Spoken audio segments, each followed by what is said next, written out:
अवसर पर लहराते हुए त्रिरंगे को देखना, चाहे वो लाल किले पर हो, राज्यों की राजधानियों में हो या हमारे आसपास हो, हमारे हृदय को उत्साह से भर देता है।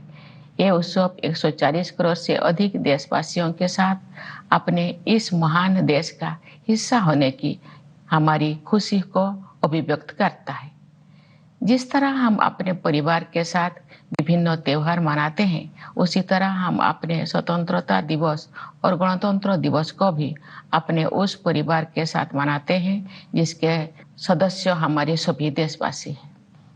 15 अगस्त के दिन देश विदेश में सभी भारतीय ध्वजारोहण समारोह में भाग लेते हैं, देशभक्ति के गीत गाते हैं और मिठाइयाँ बांटते हैं। बच्चे सांस्कृतिक कार्यक्रम में भाग लेते हैं। जब हम बच्चों को अपने महान राष्ट्र तथा भारतीय होने के गौरव के बारे में बातें करते हुए सुनते हैं, तो उनके उद्गारों में हमें महान स्वतंत्रता सेनानियों की भावनाओं की प्रतिध्वनि सुनाई देती है। हमें ये अनुभव होता है कि हम उस परंपरा का हिस्सा है जो स्वाधीनता सेनानियों के सपनों और उन भावी पीढ़ियों की आकांक्षाओं को एक कड़ी में पिरोते हैं, जो आने वाले वर्षों में हमारे राष्ट्र को अपना संपूर्ण गौरव पुनः प्राप्त करते हुए देखेंगे। इतिहास की इस श्रृंखला की एक कड़ी होने का बोध हमारे अंदर विनम्रता का संचार करता है। ये बोध हमें उन दिनों की याद दिलाता है जब हमारा देश विदेशी शासन के अधीन था। राष्ट्रभक्ति और वीरता से ओतप्रोत देश प्रेमियों ने अनेक जोखिम उठाए और सर्वोच्च बलिदान दिए। हम उनकी पावन स्मृति को नमन करते हैं। उनके अथक प्रयासों के बल पर भारत की आत्मा सदियों की नींद से जाग उठी, अंतरधारा के रूप में सदैव विद्यमान रही। हमारी विभिन्न परंपराओं और मूल्यों को पीढ़ी दर पीढ़ी हमारे महान स्वाधीनता सेनानियों ने नई अभिव्यक्ति प्रदान की। मार्गदर्शक नक्षत्र की तरह राष्ट्रपिता महात्मा गांधी ने स्वाधीनता संग्राम की विभिन्न परंपराओं और उनकी विविध अभिव्यक्तियों को एकजुट किया। साथ ही सरदार पटेल, नेताजी सुभाष चंद्र बोस और बाबा साहेब आम्बेडकर तथा भगत सिंह और चंद्रशेखर आजाद जैसे अनेक महान जननायक भी सक्रिय थे। ये एक राष्ट्रव्यापी आंदोलन था जिसमें सभी समुदायों ने भाग लिया। आदिवासियों में तिलका मांझी, बिरसा मुंडा, लक्ष्मण नायक और फूलो जानो जैसे कई अन्य लोग थे जिनके बलिदान की आप सराहना हो रही है। हमने भगवान बिरसा मुंडा की जयंती को जनजातीय गौरव दिवस के रूप में मनाना शुरू किया है। अगले वर्ष उनकी 150वीं जयंती का उत्सव राष्ट्रीय पुनर्जागरण में उनके योगदान को और अधिक गहराई से सम्मान देने का अवसर होगा। मेरे प्यारे देशवासियों, आज 14 अगस्त को हमारे देश विभाजन विभीषिका स्मृति दिवस मना रहा है। ये विभाजन की भयावहता को याद करने का दिन है। जब हमारे महान राष्ट्रों का विभाजन हुआ तो लाखों लोगों को मजबूरन पलायन करना पड़ा। लाखों लोगों को अपनी जान गंवानी पड़ी। स्वतंत्रता दिवस मनाने से एक दिन पहले हम उस अभूतपूर्व मानवीय त्रासदी को याद करते हैं और उन परिवारों के साथ एकजुट होकर खड़े होते हैं जो छिन्न भिन्न कर दिए गए थे। हम अपने संविधान की 75वीं वर्षगांठ मना रहे हैं। हमारी नवस्वाधीन राष्ट्र की यात्रा में गंभीर बाधाएं आई है।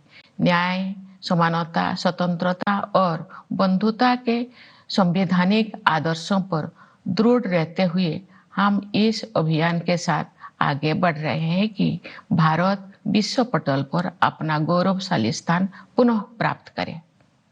इस वर्ष हमारे देश में आम चुनाव हुए। कुल मतदाताओं की संख्या लगभग 97 करोड़ थी, जो एक ऐतिहासिक कीर्तिमान है। मानव समुदाय इतिहास की सबसे बड़ी चुनाव प्रक्रिया का साक्षी बने। इस तरह के विशाल आयोजन के सुचारू और त्रुटि रहित संचालन के लिए भारत का निर्वाचन आयोग बधाई के योग्य है। मैं उन सभी कर्मचारियों और सुरक्षा कर्मियों का आभार व्यक्त करती हूँ जिन्होंने भीषण गर्मी का सामना करते हुए मतदाताओं की मदद की। इतनी बड़ी संख्या में लोगों द्वारा मताधिकार का प्रयोग करना वस्तुतः लोकतंत्र की विचारधारा का प्रबल समर्थन है। भारत द्वारा सफलतापूर्वक चुनाव आयोजित करने से पूरे विश्व में लोकतांत्रिक शक्तियों को ताकत मिलती है। मेरे प्यारे देशवासियों, वर्ष 2021 से वर्ष 2024 के बीच 8% की औसत वार्षिक वृद्धि दर हासिल करके भारत सबसे तेज गति से बढ़ने वाली बड़ी अर्थव्यवस्थाओं में शामिल है। इससे न केवल देशवासियों के हाथों में अधिक पैसा आया है, बल्कि गरीबी रेखा से नीचे रहने वाले लोगों की संख्या में भी भारी कमी आई है। जो लोग अभी भी गरीबी से पीड़ित हैं, उनकी सहायता करने के साथ साथ उन्हें गरीबी से बाहर निकालने के लिए भी सभी प्रयास किए जा रहे हैं। उदाहरण के लिए कोविड-19 के शुरुआती चरण में आरंभ की गई पीएम गरीब कल्याण अन्न योजना के तहत लगभग 80 करोड़ लोगों को मुफ्त राशन दिया जा रहा है, जो ये भी सुनिश्चित करते हैं कि जो लोग हाल ही में गरीबी से बाहर आए हैं, उन्हें पुनः गरीबी में जाने से रोका जा सके। ये हम सभी के लिए गर्व की बात है कि भारत दुनिया की 5वीं सबसे बड़ी अर्थव्यवस्था बन गए हैं और हम शीघ्र ही विश्व की 3 शीर्षस्थ अर्थव्यवस्थाओं में स्थान प्राप्त करने के लिए तैयार है। ये सफलता किसानों और श्रमिकों की अथक मेहनत, नीति निर्माताओं और उद्यमियों की दूरगामी सोच तथा देश के दूरदर्शी नेतृत्व के बल पर ही संभव हो सकी है। हमारे अन्नदाता किसानों ने उम्मीदों से बेहतर कृषि उत्पादन सुनिश्चित किया है। ऐसा करके उन्होंने भारत को कृषि क्षेत्र में आत्मनिर्भर बनाने और हमारे देशवासियों को भोजन उपलब्ध कराने में अमूल्य योगदान दिया है। हाल के वर्षों में इंफ्रास्ट्रक्चर को काफी बढ़ावा मिला है। सुविचारित योजनाओं एवं प्रभावी कार्यान्वयन ने सड़कों और राजमार्गों, रेलवे और बंदरगाहों का जाल बिछाने में मदद की है। भावी प्रौद्योगिकी की अद्भुत क्षमता को ध्यान में रखते हुए सरकार ने सेमीकंडक्टर और आर्टिफिशियल इंटेलिजेंस जैसे कई क्षेत्रों को बढ़ावा देने पर विशेष बल दिया है। साथ ही स्टार्टअप्स के लिए एक आदर्श इकोसिस्टम भी बनाया है, जिससे उनके विकास को गति मिलेगी। इससे निवेशकों में भारत के प्रति आकर्षण और अधिक बढ़ गया है। बढ़ती हुई पारदर्शिता के साथ बैंकिंग और वित्तीय क्षेत्रों की कार्यकुशलता में वृद्धि हुई है। इन सभी बदलावों में अगले दौर के आर्थिक सुधारों और आर्थिक विकास के लिए मंच तैयार कर दिया है, जहां से भारत विकसित देशों की श्रेणी में शामिल हो जाएगा। तेज गति से हो रही न्यायपरक प्रगति के बल पर वैश्विक परिदृश्यों में भारत का कद ऊंचा हुआ है। G20 की अपनी अध्यक्षता के सफलतापूर्वक संपन्न होने के बाद भारत में ग्लोबल साउथ को मुखर अभिव्यक्ति देने वाले देश के रूप में अपनी भूमिका को मजबूत बनाया है। भारत अपनी प्रभावशाली स्थिति का उपयोग विश्व शांति और समृद्धि के विस्तार हेतु करना चाहता है। मेरे प्यारे देशवासियों, हमें संविधान निर्माता डॉक्टर B.R. अम्बेडकर के शब्दों को भी सदैव याद रखना चाहिए। उन्होंने ठीक ही कहा था और मैं उन्हें उद्धृत करती हूँ। हमें अपने राजनीतिक लोकतंत्र को सामाजिक लोकतंत्र भी बनाना चाहिए। राजनीतिक लोकतंत्र तब तक नहीं टिक सकता जब तक कि उसके आधार में सामाजिक लोकतंत्र ना हो। राजनीतिक लोकतंत्र की निरंतर प्रगति से सामाजिक लोकतंत्र को मजबूत करने की दिशा में की गई प्रगति की पुष्टि होती है। समावेशी भावना हमारे सामाजिक जीवन के हर पहलू में दिखाई देती है। अपनी विविधताओं और बहुलताओं के साथ हम एक राष्ट्र के रूप में एकजुट होकर एक साथ आगे बढ़ रहे हैं। समावेश के साधन के रूप में अफर्मेटिव एक्शन को मजबूत किया जाना चाहिए।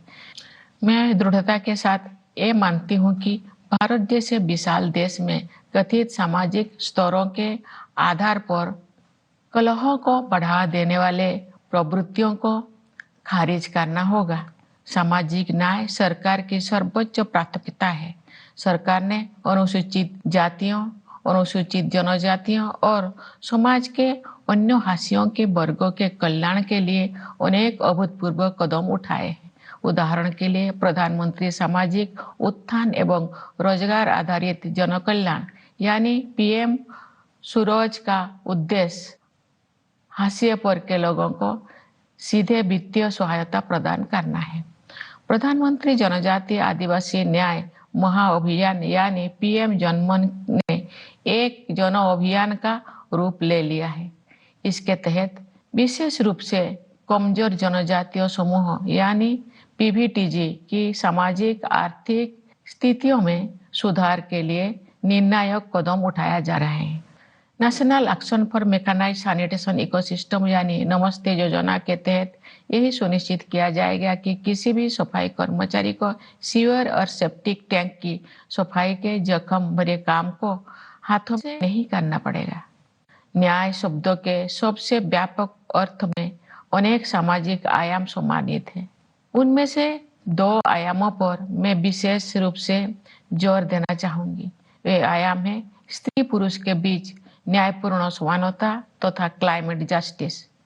हमारे समाज में महिलाओं को केवल समानता का ही नहीं बल्कि समानता से भी ऊपर का दर्जा दिया जाता है।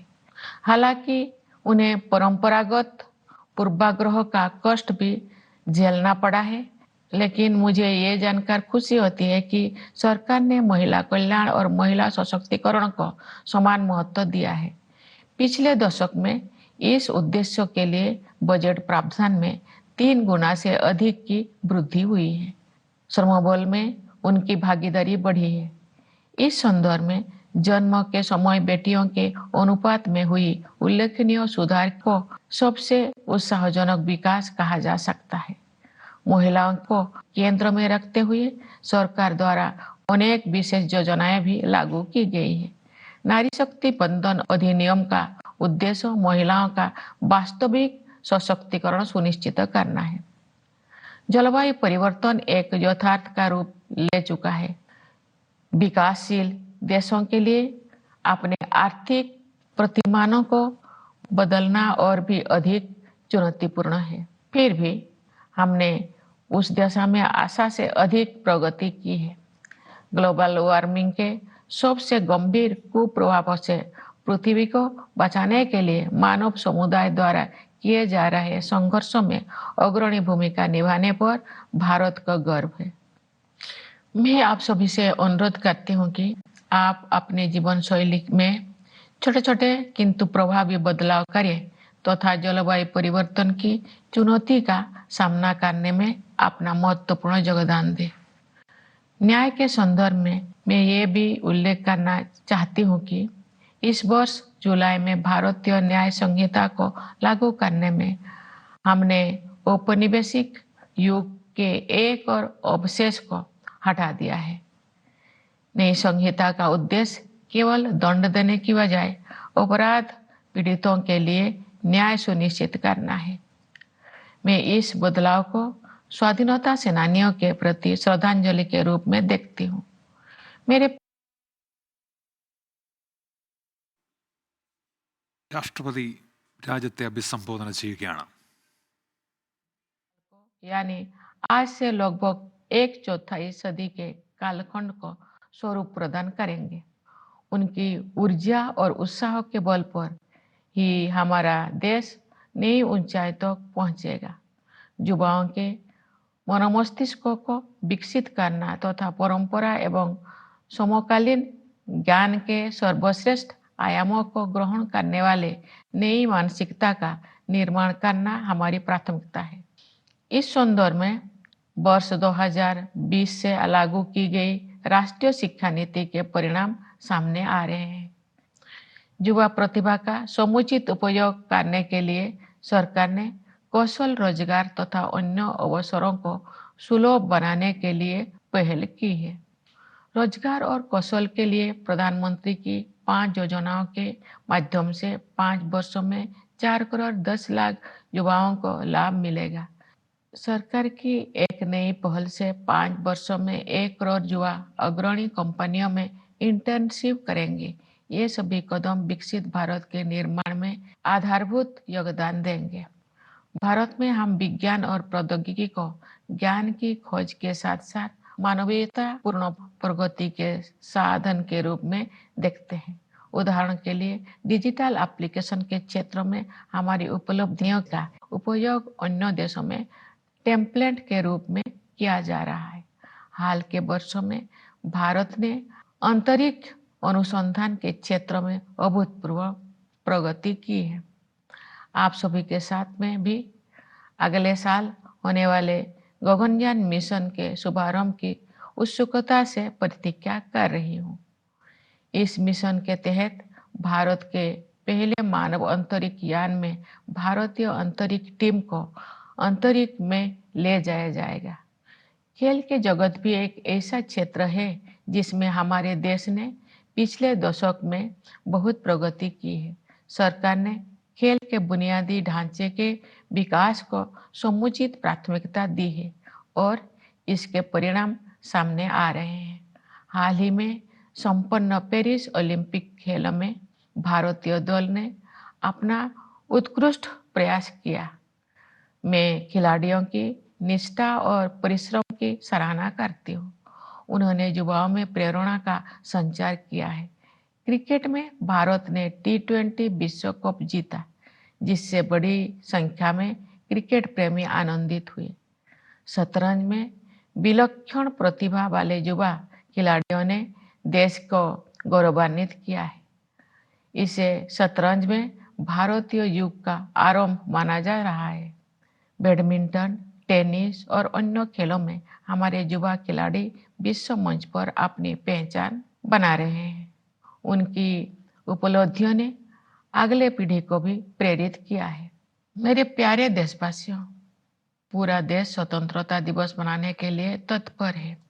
इस उल्लासपूर्ण अवसर पर मैं आप सबको एक बार फिर बधाई देती हूँ।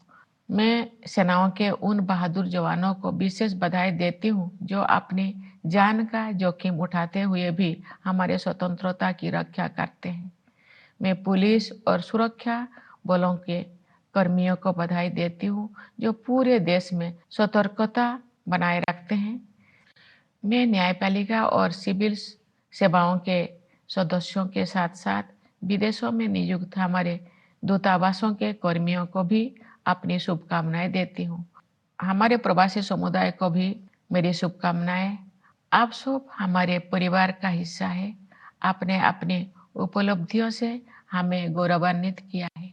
आप सब विदेशों में भारत की संस्कृति और विरासत का गर्व के साथ प्रतिनिधित्व करते हैं। एक बार फिर मेरी ओर से सभी को स्वाधीनता दिवस की हार्दिक शुभकामनाएं। धन्यवाद। जय हिंद, जय भारत। രാഷ്ട്രപതി ദ്രൗപദി മുർമു ഇപ്പോൾ രാജ്യത്തെ അഭിസംബോധന ചെയ്യുകയായിരുന്നു. സ്വാതന്ത്ര്യസമര പോരാട്ടത്തെക്കുറിച്ചുള്ള ഓർമ്മപ്പെടുത്തൽ, ഒപ്പം വിഭജന സമയത്ത് രാജ്യം അനുവദിച്ച വേദന, അതിനെക്കുറിച്ചുകൂടി സൂചിപ്പിക്കുന്നു. അതിനുശേഷം രാജ്യം നേടിയ നേട്ടങ്ങൾ എണ്ണി പറഞ്ഞുകൊണ്ടായിരുന്നു രാഷ്ട്രപതിയുടെ സ്വാതന്ത്ര്യദിന സന്ദേശം.